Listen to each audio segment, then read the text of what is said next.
Sim, eu contei assim, ó, 7 títulos com o Sei. Flamengo, 8 Palmeiras, 1 Japão, 2 Grêmio e 3 Cruzeiro. É isso? Ah, de cabeça assim é difícil, né? Te peguei, né?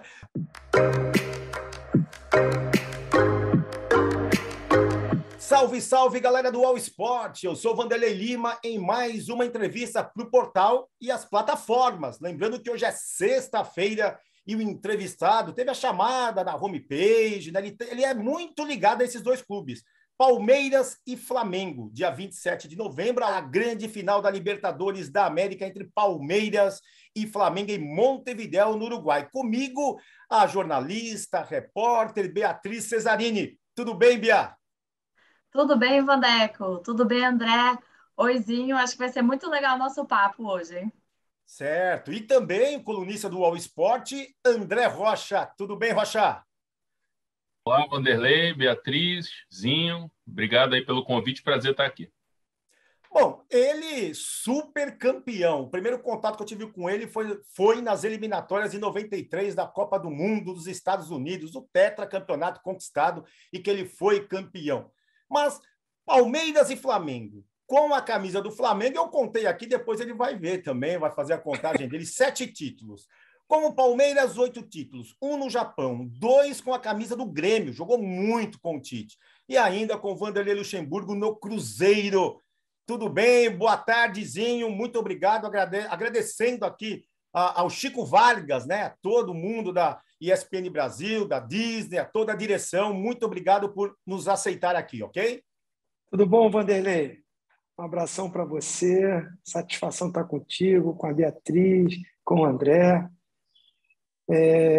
Olha, eu não parei para contar por clube, né?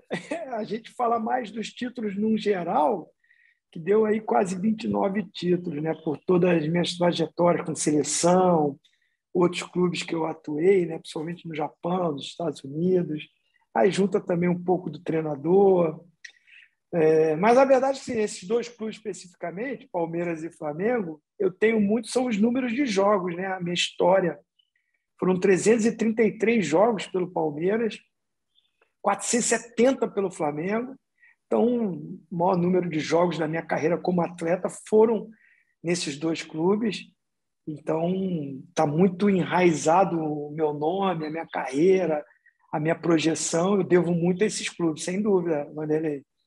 Agora, Zinho, hoje, como comentarista, está difícil assistir, acompanhar o futebol? Eu digo difícil na questão da ruindade em campo. Como diz o sertanejo, né? A sofrência é demais, Zinho? Em alguns jogos, sim, né? Ou vou reformular.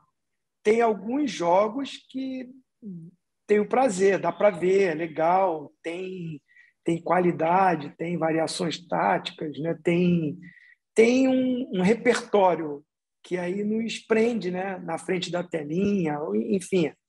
Agora, na maioria, tem alguns jogos, também são muitos jogos, né, Vanderlei? É jogo demais. Pela profissão, eu tenho que assistir todos, né? Porque eu trabalho diariamente no programa, né, no ESPN FC, de 18 às 20, de segunda a sexta. Tem um Sport Center que eu faço também no domingo.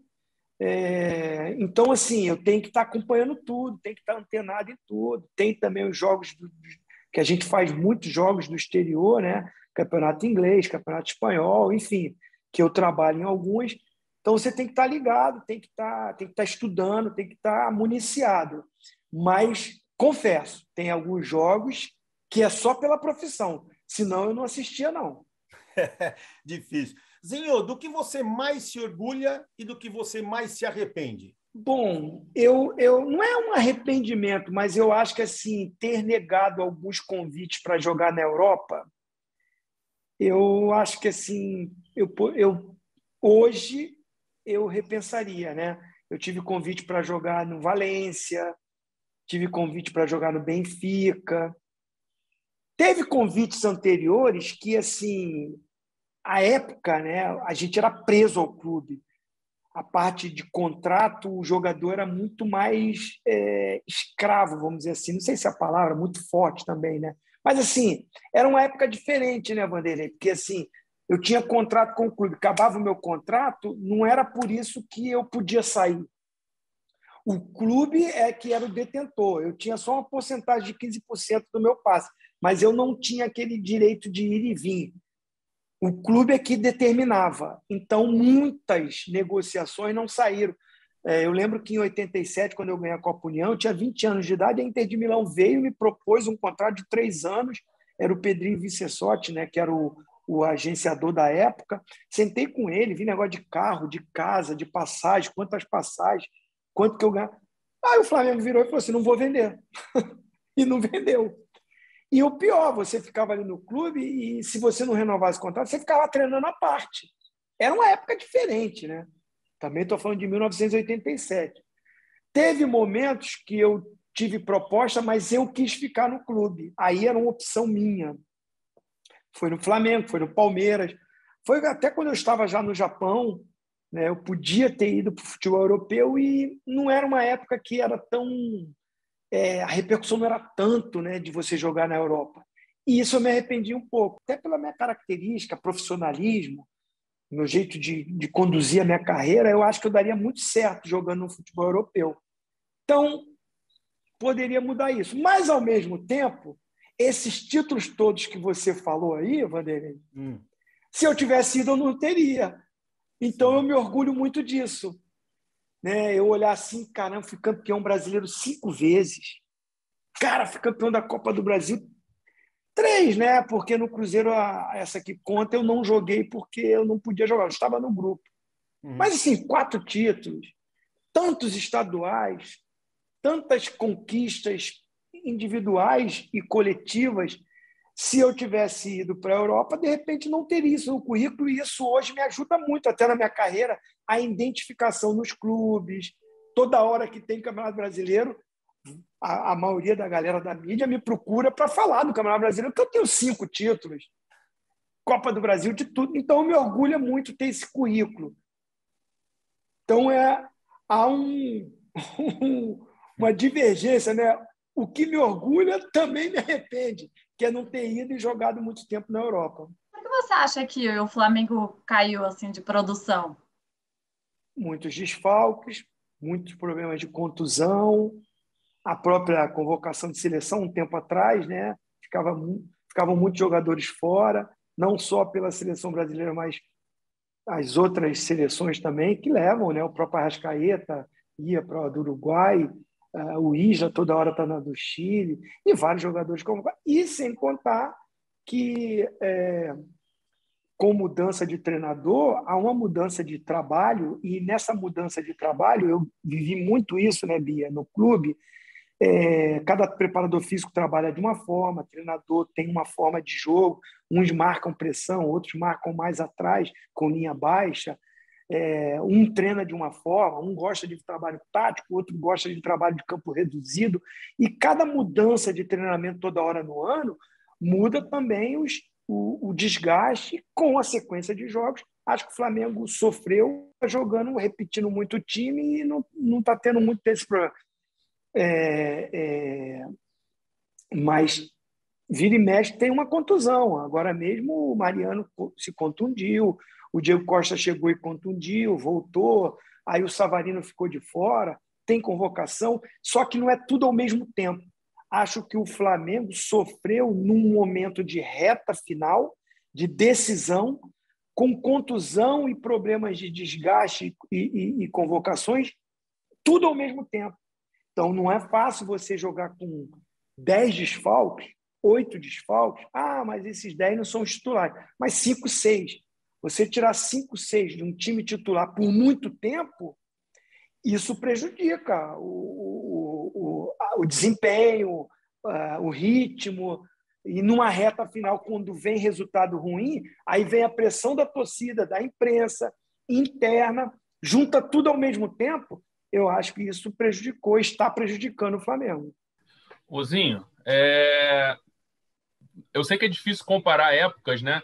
Mas eu queria que você traçasse alguns paralelos entre o Palmeiras que você jogou e o Palmeiras atual, E o Flamengo que você jogou aí, você pode escolher o com mais estrelas de 87 ou aquele do Júnior com a garotada em 91, 92 com o time atual. Vamos começar com o Palmeiras, então, né? Porque também foram duas épocas, né? 93, 94, 98, 99. Treinadores diferentes, modelos diferentes. Para mim, o grande Palmeiras 93, 94 encantou mais, né? Porque além de conquistar, jogava o fino da bola, né?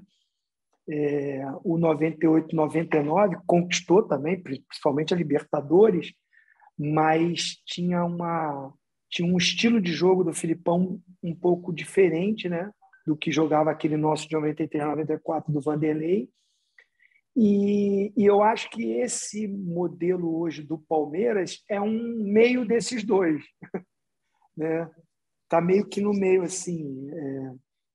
Eu acho que, assim, em alguns momentos joga um futebol mais refinado daquele de 93, 94 e às vezes um jogo mais objetivo, mais de organização, mais de comprometimento de um coletivo que era aquele 98, 99, né? Então, é uma mescla, né? Comparações de épocas é muito difícil, né, André? Porque assim, você pegar uma obra de arte dos anos de 1900 para você pegar de uma mais moderna. A arte é arte, né? Cada uma no seu momento tem a sua importância. Então, o futebol de hoje é uma estrutura diferente do que era daquela época, né? Eu lembro que o Palmeiras no treinamento, estrutura de vestiário, esquece outra, né? Então, tudo difere muito, né? Na época estava começando a coisa da fisiologia no futebol, era muito ainda massagista, não tinha tantos auxiliares, não tinha o departamento de análise de desempenho. Era o treinador com seu auxiliar e vamos que vamos. Que ótimo, modernizou, entrou a tecnologia, a ciência do futebol, muito bom. Tudo muda, né? Tudo evolui, mas são épocas diferentes. E o Flamengo também vai por essa linha. Eu acho que assim, não dá nem para comparar o nosso time de 87 com nenhum. O de 19, que compara-se muito com o de 81, eu acho que primeiro o de 19 tinha que comparar com o de 87. Se ganhar do de 87, aí vamos começar a história com o de 81. Mas foi um momento espetacular com o Jorge Jesus, mas é um momento que eu acho também muito difícil ficar comparando com o do Renato Gaúcho. Cara, encaixou naquele momento a chegada de alguns jogadores, o Jorge Jesus com um modelo de jogo diferente, né? O 4-1-3-2. Muita gente fala que era um 4-2-3-1, mas para mim não. Era o Arão mais como um primeiro, o Gerson se adiantava na linha do Arrascaeta, do Everton Ribeiro, com o Bruno Henrique e o Gabigol mais centralizados, o Bruno Henrique caindo às vezes mais para o lado esquerdo, com marcação com linha alta que ele marcava, porque sabia que se deixasse passar essas linhas, o Flamengo sofreria muito, porque não é característica de marcação nenhum desses jogadores. O Jorge Jesus encaixou, deu certo, e surpreendeu os adversários. Depois começa com o próprio Jorge Jesus ter dificuldade, porque os times encontraram e também começaram a se reforçar e competir com o Flamengo. O próprio Jorge Jesus tem dificuldade jogando contra o Fluminense aqui no Campeonato Carioca. E aí a evolução dos outros times, normalmente. Então, assim, cada época é uma, mas eu acho que aquele nosso time de 87, Zé Carlos, Jorginho, Leandro, Edinho, é um time que está à frente do de 92 e que se jogasse mais tempo juntos e se também jogadores que já estavam mais no final de carreira, né, que aí tem uma dificuldade de uma manutenção, Diego Andrade, Edinho, Leandro, Zico, ganharia muito mais. É porque não teve uma sequência esse time, né? E aí aquela velha briga de não jogar Libertadores, porque no meio do caminho mudou-se ali a fórmula de disputa, porque não era para se cruzar, depois tem que cruzar. A velha desculpa, né, de discussão que tem de 87. Mas foi um time mágico, brilhante também. E, aliás, se você pegar a história tanto de Palmeiras e Flamengo, né, Zinho e Rocha, são tão assim parecidos assim em termos de qualidade técnica, de clube organizador hoje, né? A história é bem parecida, mas vai lá, Rocha. Não, eu ia perguntar para o Zinho se o meiazinho, quando jogava, quer dizer, o Zinho hoje ele se vê mais em Everton Ribeiro, Arrascaeta, Rafael Veiga ou Gustavo Scarpa, na parte criativa aí dos dois times? O Zinho de início de carreira, nenhum deles, né? Porque eu era mais ponta a ponta, né? Ponta esquerda, driblador, mais partir para cima, né? Mesmo porque no meio-campo tinha o Andrade e o Zico, que eram mais os organizadores. Eu recompunha esse meio-campo sem a bola porque era moleque, 19 para 20 anos, corria, fazia Lagoa, Rodrigo de Freitas, 8 quilômetros em 27 minutos. Então tinha que correr para todo mundo no time. Sem a bola eu fechava o quarto homem de meio-campo, mas com a bola eu era o ponto esquerda, fazia dupla pelo lado esquerdo com o Leonardo, né? E então não fazia muito essa função de organizador. Já em 92, com mais maturidade, mais experiente, já era mais protagonista ao lado do Júnior como um organizador. Aí, de repente, o Everton Ribeiro e o Arrascaeta possa lembrar um pouco mais, mas até o Everton Ribeiro, porque o Arrascaeta pisa mais na área, né? Faz mais gols, eu não era tão artilheiro. Aí o Scarpa parece mais comigo, porque faz esse lado, fechando. O Veiga já é esse meia que pisa mais na área, que faz mais gols, é mais artilheiro. Eu não era tão artilheiro, né? Eu era mais o maestro ali, organizador, e taticamente ajudava muito na marcação. Sempre fui muito comprometido com isso, com o time. Zinho, como que foi, então, essa mudança tática, né? De falso ponta, para a gente poder entender melhor, para aquele meia-esquerda, organizador no meio-campo, que você sempre tinha essa qualidade e conseguia fazer, que hoje em dia faz muita falta, né, em alguns clubes de futebol brasileiro. Como foi essa transformação? Então, Vanderlei, começou muito com essa coisa do meu preparo físico ser muito bom e foi mudando aquela coisa de ponta, né? Lembra da época que o Jô Soares tinha até um quadro? Bota a ponta, Tele, bota a ponta, Tele. Então, final dos anos 80 para início dos anos 90, começou a mudar taticamente essa estrutura de ter o ponta aberto, né, e o centroavante. Então, começou a ir para o sistema 4-4-2, muito imitando o europeu. O italiano jogava, o inglês jogava muito assim, o alemão também.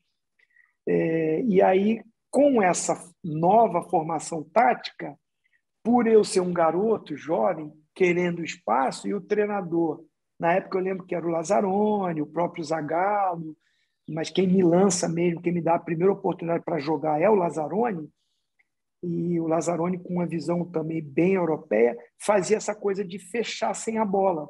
E também a gente tinha o Zico, que já tinha assim... Hoje em dia o jogador joga até 40, mas naquela época passava dos 30, já era veterano, né, Vanderlei?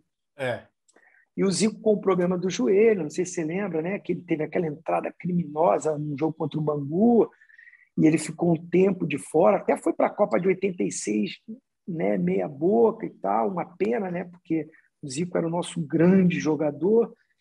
Então, em 87, 88, o Zico, jogando ainda, ele não era a função dele marcação, ajudava, fazia uma sombra no volante. Então, eu tinha essa função que o Lazzaroni me dava, sem a bola, eu era o terceiro homem de marcação do meio-campo.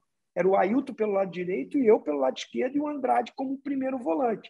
Tínhamos laterais jovens, né? O Jorginho e o Leonardo, que recompunha bem, porque a zaga, nessa obediência tática, fechar muito e o sistema de jogo foi mudando. E aí isso foi evoluindo. Aí quando chega o Carlinhos, também em 87 ali, mas muito ali nos anos 90, em 91 eu jogador já de seleção, com mais experiência, chega os moleques, sobe os moleques, Paulo Nunes, Nélio, Djalminha, Marcelinho Carioca, eles estão subindo. E aí eles começam a fazer essa função de corredor de ponta para marcar, e o Carlinhos já faz esse sistema, né? O Gaúcho de centroavantão, eu e o Júnior como meias organizadores, o Idemar como o primeiro volante. E o Paulo Nunes e o Nélio faziam esse corredor, pontas com a bola, marcador sem a bola. O 4-1-4-1 que hoje falam, né? Então, eu tinha uma liberdade maior e virei um meia mesmo, meia organizador, junto com o Júnior. E vou para o Palmeiras fazendo essa função. O Vanderlei já usava o losango, né, no meio-campo. César Sampaio de primeiro, o Mazinho pela direita, era o Rivaldo pela esquerda, e eu mais como um enganche no losango, essa ponta do losango. Com o Edilson, eu já jogava mais como meia pelo lado esquerdo, né? E o Edilson, um facão com o Edmundo na frente, e o Evair mais centralizado. Então, são táticas que vai se mudando, e eu, por ter uma leitura tática, ser um jogador que tinha diálogo com os treinadores me usavam muito no campo para orientar também, porque ele do banco não dava para falar, eu comecei a aprender muito de tática, e eu era esse jogador tático dentro do campo. Me adaptava, ou como um terceiro de meio, ou como um losango, mais na ponta. Mas não era mais o ponta driblador de velocidade, não. Virei o meia mais centralizado.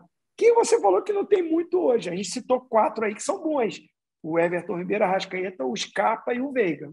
Eu queria saber de você o que você pensa sobre essa abertura, a chegada dos técnicos estrangeiros aqui no Brasil, e se acha que tem razão o Abel nessas indignações que ele tem com o futebol brasileiro, com essas polêmicas de arbitragem?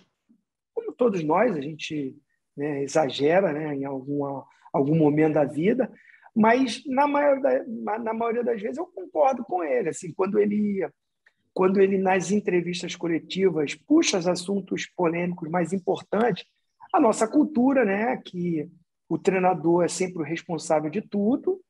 Eu acho que às vezes assim é exagerado.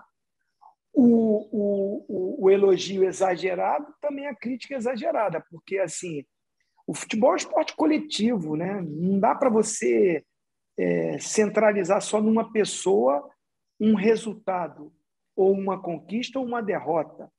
Então, assim, às vezes o Abel, quando fala que não há uma paciência, que é muito resultado, que não se vê o entorno, vamos dizer, a gente estava falando sobre o Palmeiras, sobre o Flamengo, que são os clubes que estão na final. O Palmeiras mesmo viveu um momento difícil, porque também cedeu jogadores, teve contusão, teve problemas. Muitas vezes, contribuição do Abel, que ele mexia muito no time. Era a crítica que eu faço a ele nos programas. O Scarpa vinha muito bem, de repente virou banco. Às vezes ele jogou com 3 zagueiros, às vezes, mas é a função do treinador, buscar o modelo ideal de um time, encontrar um time ideal. E às vezes não há uma paciência para isso. A cobrança pelo resultado imediato, o torcedor é paixão, ele quer ganhar toda hora. Então, às vezes, isso é exagerado. Em relação à vinda dos treinadores estrangeiros, eu sou totalmente a favor, desde que seja bom, não é porque seja estrangeiro. Se for bom profissional, se for um cara que tenha competência, qualidade e que vai agregar, ótimo, maravilhoso. Trazer por trazer só porque assim, não tem que ser técnico estrangeiro. Aí não. De repente você vai trazer um cara que não vai contribuir, não conhece o futebol, é o que o Abel reclama muito, né? São muitos jogos que ele reclama, calendário, como é que pode a seleção joga e o campeonato continua. Tudo críticas que a gente também faz. Ontem a seleção estava jogando e o Flamengo estava jogando, e o Botafogo estava jogando, e o Sampaio Corrêa estava jogando. Cara, é um absurdo. Só no Brasil que existe isso, né? Então, são críticas que a gente tem que até também, e já eram feitas antes, né? Data FIFA tem que parar o campeonato para não prejudicar os clubes e não prejudicar a seleção, acaba não sendo o prato principal. O cara quer mais o time dele, está na reta final do campeonato, quer ser campeão, ele não está nem aí se a seleção... a seleção já vai se classificar mesmo, eu vou ver seleção nada. Você vê, o estádio não estava cheio, a audiência não é a mesma, não é o prato principal. A seleção, eu lembro quando, na minha época, quando a gente ia jogar, cara, todo mundo queria ver, era festa, era, né, a torcida parava, tinha colégio, não dava folga, trabalho, meio expediente. Não é mais assim. Então, assim, resumindo, acho importante a vinda de treinadores do exterior. Não acho que com isso a gente tem que desvalorizar o nosso produto. Temos bons treinadores e essa troca de informações ela é importantíssima, é ótima, é bem-vinda, né? Não acho que não pode vir, não pode treinar. Não, nada disso. Desde que sejam bons profissionais e que deem para eles o mesmo respaldo que dão para os treinadores brasileiros e vice-versa. A paciência que tem com o treinador estrangeiro também tem que ter com o brasileiro. O que você acha de final em jogo único? Você gostava de jogar final em jogo único, ida e volta, ou você gostava de ir assistindo também, como comentarista ou como fã de futebol? Final em jogo único, o que você acha? Eu gosto. Eu gosto. Acho que assim, campo neutro, né? Sem vantagem para ninguém. Essa coisa do ida e volta é legal, mas essa coisa de que o gol fora vale mais do que o gol em casa, quem construiu a melhor campanha tem a vantagem do, sabe, assim, legal, premia aquele time regular que teve a melhor campanha de jogar o segundo jogo em casa, mas assim, o jogo único abre a oportunidade para todo mundo e nem sempre o melhor tem essa vantagem toda. A gente estava falando aqui, hoje o momento do Palmeiras é melhor do que o do Flamengo. Mas num jogo único, num campo neutro, né, que aí você foca só para essa partida, você vai viajar para lá antes, vai viver só esse jogo, não tem atenção, não tem outro objetivo, acaba igualando tudo, fica 50% para cada lado. Tudo pode acontecer nesse jogo único. Eu acho uma boa o jogo único, porque ele acaba dando uma emoção e uma equiparação para as duas equipes. A gente estava falando muito que o Palmeiras hoje vive um momento melhor do que o Flamengo. Mas num jogo único, daqui a alguns dias, o peso das camisas, a tradição desses dois times acaba igualando tudo, fica 50% para cada lado.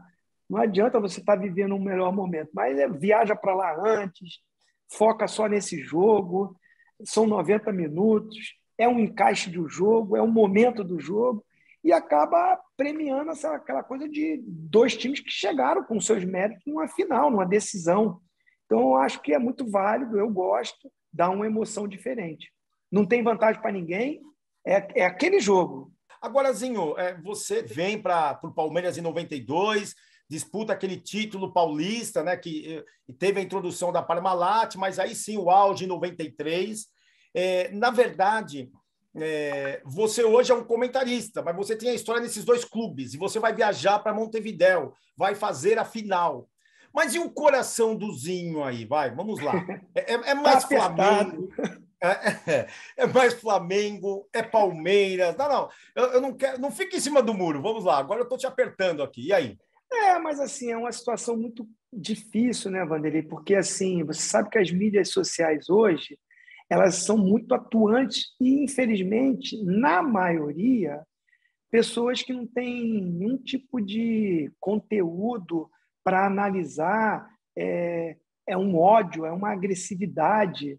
Cara, você faz um comentário ou faz uma brincadeira, em vez do cara entrar na brincadeira, ele te ofende, né? Vamos lá, quem vai ganhar? Acho que o Fortaleza vai ganhar, 1-0 para o Fortaleza.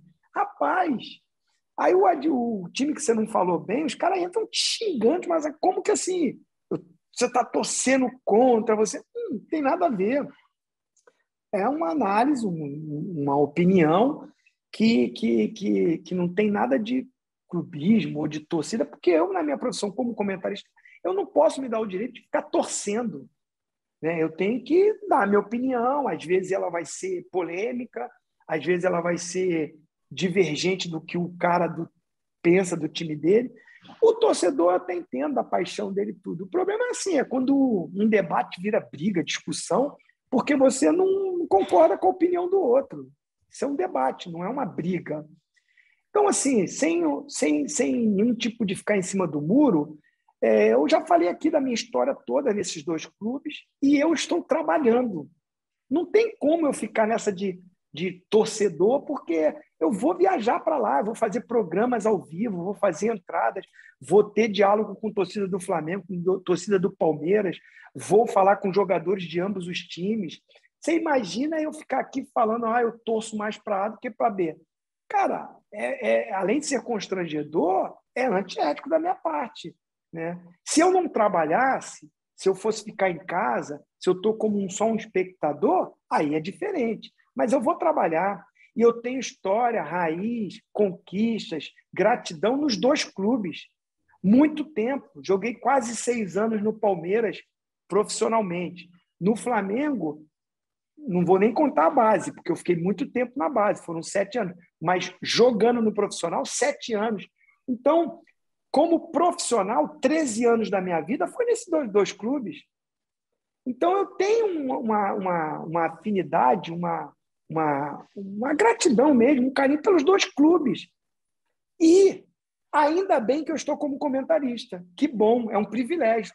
Eu vou estar na maior decisão brasileira da Libertadores, entre 2 clubes que são as minhas paixões, e podendo trabalhar, desfrutar disso e dar a minha opinião daquele que eu achar que vai ser o melhor no jogo.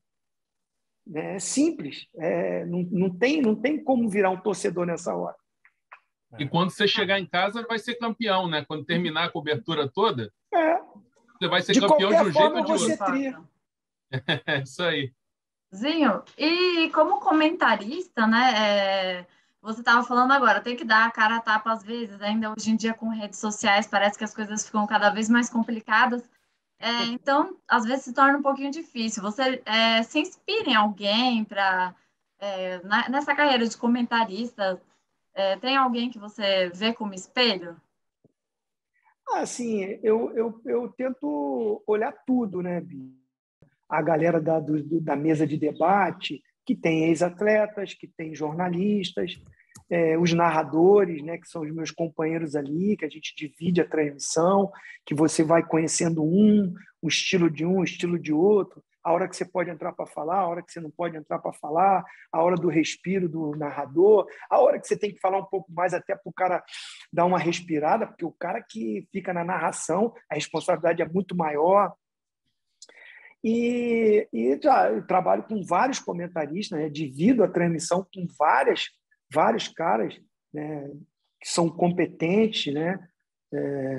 E aí, como jogador, eu olhava para vários caras de sucesso e tentava extrair o melhor de cada um. Pô, o Zico fazia isso, o Rivelino fazia isso, pô, o Mário Sérgio fazia isso, o Júlio César Urigelli, o A, o B, o Zé Sérgio, o João Paulo, os caras assim que jogavam na minha função, né? O Éder, né? O Tato, então vários caras que jogavam na minha função, eu olhava e tal, pô, assim, agora não dá para você querer fazer o mesmo, porque cada um é cada um, né? Então, na minha profissão agora como comentarista, claro, tem vários caras que eu observo, seria até antiético eu citar um e não citar o outro, mas assim, procuro olhar, ver como cada um se porta, né? Às vezes tem um que é mais polêmico, que até nisso também você pega alguma coisa que é importante, você não pode, você tem que dar uma opinião. Eu procuro tentar fazer uma crítica sem ofender a pessoa, ou fazer uma análise, não é nem uma crítica, fazer uma análise do desempenho do jogador, do treinador, sem ofender, sem passar uma imagem que o cara é um péssimo profissional. Não. O cara, para mim, ele fez a substituição certa ou não, o jogador tomou a decisão certa ou não, sempre o respeitando o profissional, porque eu estive naquela função, eu fiz aquilo e sei quando eu sofria, quando vinha aquela análise que me diminuía, que me botava para baixo, que me ofendia, que me desrespeitava. Então, eu vejo os comentaristas e vou vendo, pô, não faria isso. Acho que foi ofensivo. Pô, gostei dessa, entendeu? Porque eu estou aprendendo, né? Eu estou aí há 5, 6 anos fazendo isso, e a cada dia é um aprendizado. Poxa, errei nisso, não devia ter falado isso, pô, vou melhorar, né? Eu só fico chateado quando o pessoal faz fake news, né? Bota a palavra na tua boca que você não falou. Cria ali umas frases, coloca na internet e isso vira uma verdade. As pessoas acreditam, né? E aí isso que é chato, que você tem que ir lá, se retratar, falar, gente, eu não falei isso. Pô, o cara printou aí, botou a minha foto, o símbolo da ESPN, como que se eu falei no programa, pega lá o programa e vê, eu não falei isso. Então, isso é ruim. Agora, quando você recebe uma crítica por uma coisa que você falou, você tem que reconhecer, pô, falei mesmo, fui mal, errei, ou falei e a minha opinião, eu acho que isso está certo. Zinho, e como comentarista, você também, né, não tem como não ficar de olho também na arbitragem. Ultimamente, tem acontecido algumas polêmicas, né, no futebol brasileiro. Recentemente, o Gaciba foi demitido, né, do cargo. Você acha que a arbitragem brasileira realmente está com problemas, caiu de rendimento ultimamente? Olha, Bia, você foi até gentil, né? Alguns, vários problemas, né? Vários e vários e vários. É lamentável. Acho que vive o pior momento. A ferramenta do VAR que seria para ajudar, que seria para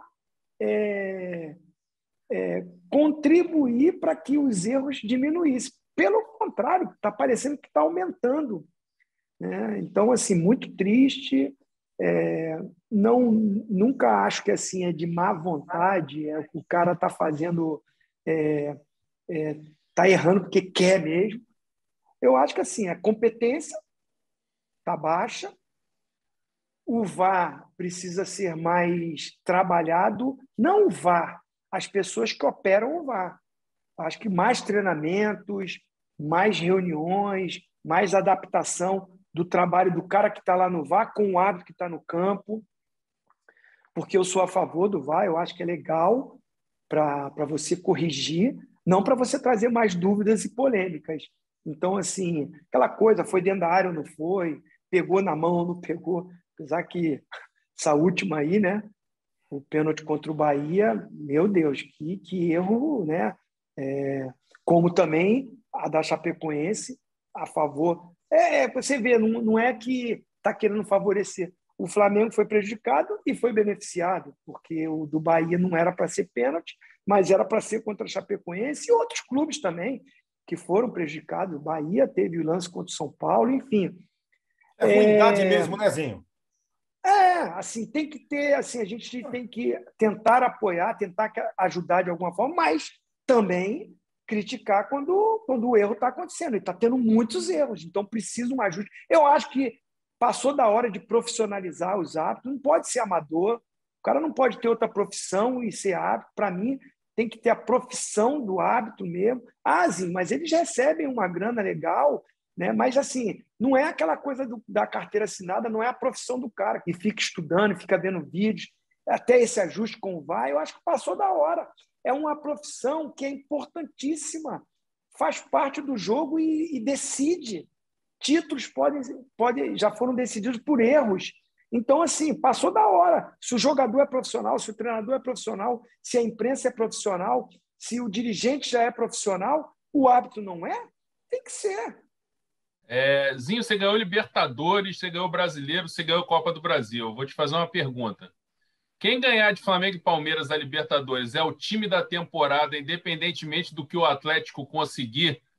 O brasileiro está mais ou menos encaminhado e Copa do Brasil vai decidir se o Atlético ganhar Brasileiro e Copa do Brasil, ele é o time da temporada acima do campeão da Libertadores? Eu acho que sim. Porque, assim, o título da Libertadores é mais importante do que assim, não é que é mais importante, todo título é importante, mas dá uma visibilidade, uma repercussão, é um título internacional, é Libertadores que você vai jogar o Mundial. Então, assim, quem ganha a Libertadores ganhou o título de maior repercussão abaixo só do Mundial. Agora, pensando em desempenho, o Atlético Mineiro vencendo o Brasileiro, que para mim é campeão brasileiro, e vencendo a Copa do Brasil, pelo desempenho, o modelo de jogo, como manteve uma regularidade o ano todo, o Atlético seria o time do campeonato do ano no Brasil, ganhando, né? Confirmando o brasileiro e ganhando a Copa do Brasil, como vem jogando, porque ali é título com desempenho. O Flamengo e o Palmeiras oscilaram muito na temporada. Tiveram todas as dificuldades que já foram faladas aqui, né? Mas oscilaram muito. Então, assim, vamos ver, quem ganha a Libertadores? O Atlético ganha os 2 títulos, aliando desempenho, qualidade de jogo e títulos por ganhar 3 títulos, porque o Atlético faria tríplice coroa. Campeonato Mineiro, Copa do Brasil e Campeonato Brasileiro. Seria o time do ano para mim.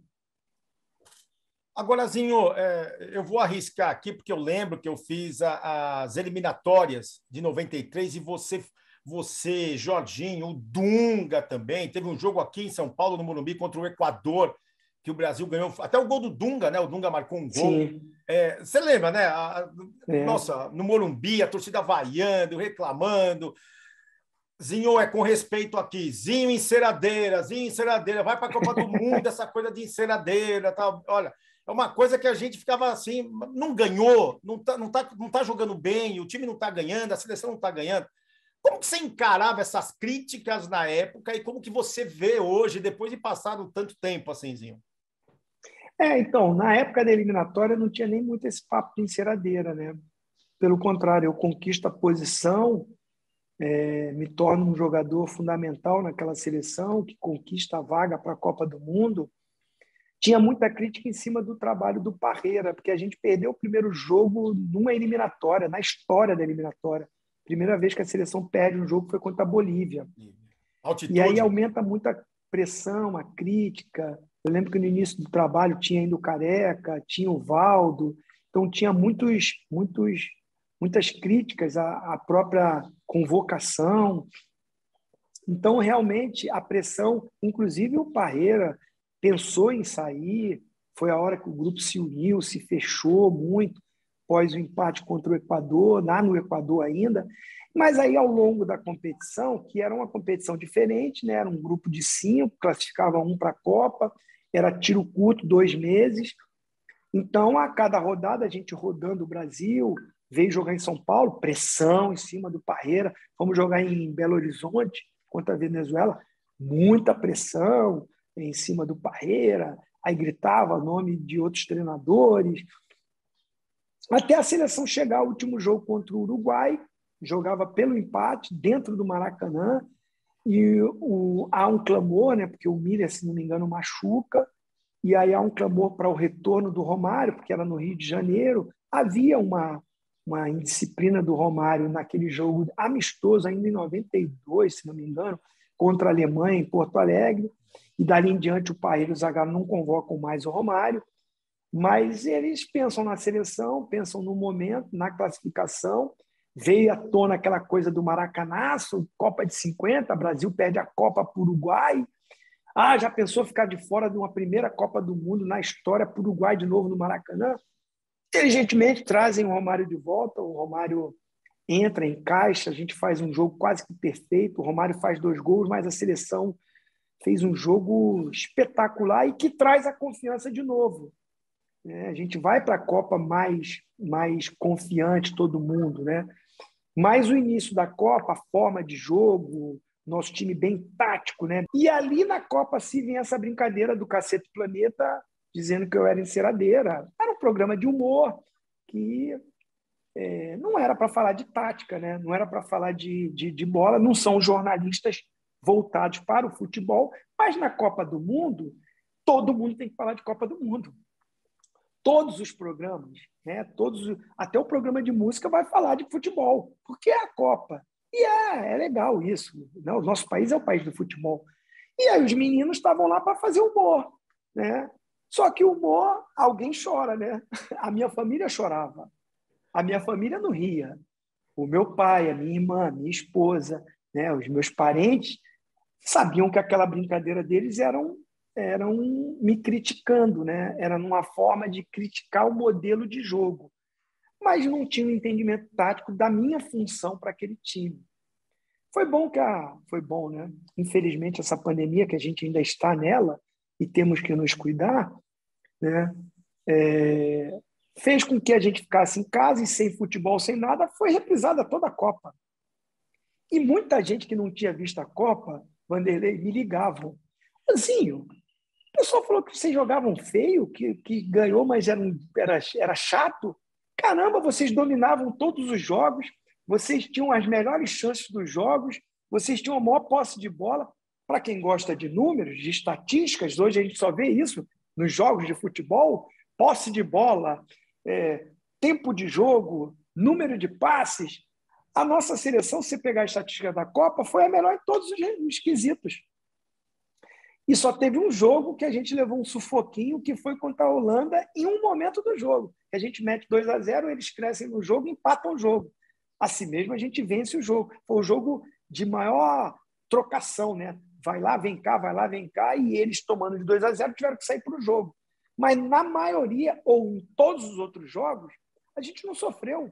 É porque eu falo assim, ganhava de 1-0, ganhava apertado, mas não sofria. A gente não era sufocado, ninguém tinha chance clara. Tal estrutura tática montada que o nosso time tinha 2 linhas de 4 que nego não entrava. Mas explicar isso na época, da paixão, da loucura, não tem. Todo mundo lembrava o quê? A seleção individual, né, que tinha jogadores com um estilo de jogo diferente e que não ganhava, né? De 70 para cá não ganhou.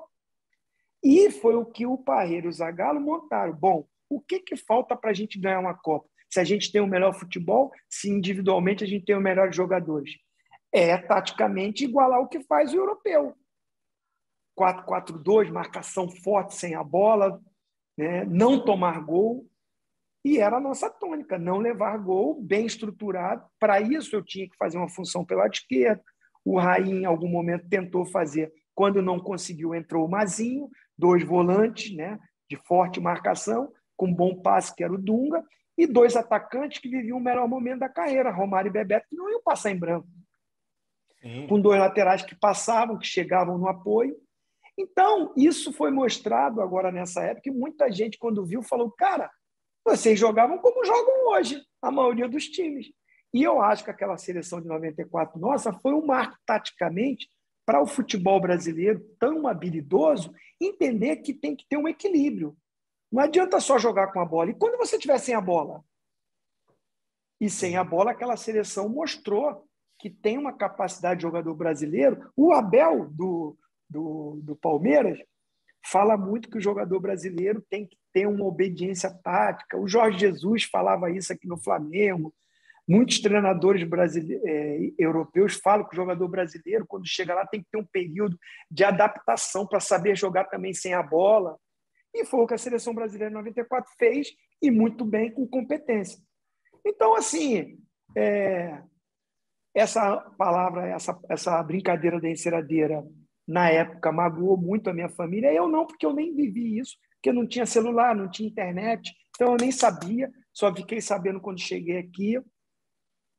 Fiquei um pouco chateado, porque vi o sofrimento da minha família, e não é bom você ver a sua família sofrer, ninguém gosta, porque eu estava lá representando o meu país, era o meu sonho de criança, vestir a camisa da seleção, jogar uma Copa do Mundo, representar o meu país, né? Você está muito ali concentrado naquilo, focado naquilo, trazer alegria para o povão, e a seleção de 94 trouxe, tanto que até hoje é tetra, é a seleção do povo. O tetra, é muito legal isso, né? Então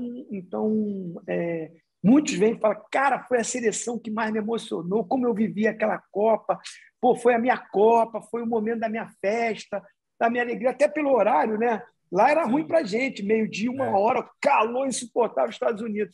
Mas aqui era um horário bom para o pessoal assistir, ver. Então, isso equivale, né? Ter a medalha de campeão do mundo, ser campeão do mundo, ter feito a diferença de alguma forma para aquele povão daquela época que tinha perdido um grande ídolo, que era o Ayrton Senna, que poderia ter sido tetra, né? Ele era tri também. A seleção do tetra é a seleção que se juntou a Ayrton Senna. A gente até levanta a faixa, o tetra é nosso, aceleramos junto a Ayrton Senna. Até hoje nós temos um grupo, né, com o Instituto Ayrton Senna, tem um grupo do Tetra com o Instituto Ayrton Senna, que a gente faz trabalhos juntos. Então, cara, isso é que vale, né? E ficou essa coisa da enceradeira. Quem gosta de brincar ainda brinca, mas é uma enceradeira que deu brilho na seleção, né? Tá certo. Então, ó, eu vou me despedir agora do Zinho, né? Um super campeão, 54 anos, nasceu no dia 17 de junho, eu nasci depois de 41 dias, 28 de julho, e ele é 17 de junho, de 67. 54 anos, por isso que eu sei a idade dele. Bia, ó, te agradeço demais. Pode se despedir do Zinho e depois o André Rocha, por favor. Zinho, muito obrigada pela entrevista, adorei. Obrigada, pessoal, pela parceria e até a próxima. Valeu, Zinho. Valeu aí por dedicar esses minutos aí para responder. Bom trabalho lá. Que vença o melhor no dia 27. Grande abraço. André. E bom trabalho lá. Vanderlei, galera toda aí do UOL, a galera que está assistindo também. Obrigado, né, pelo convite. Muito bom, né? A gente tem um tempo para a gente falar de tudo, poder se expressar. Gostei, foi muito bom. Espero que vocês tenham gostado também. Até a próxima. Que Deus abençoe a todos.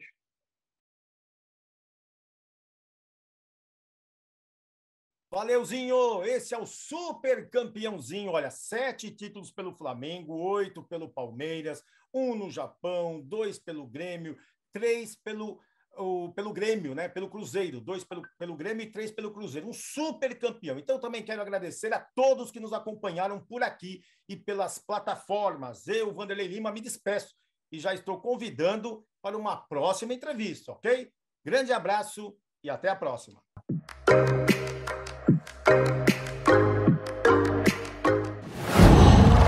Qual?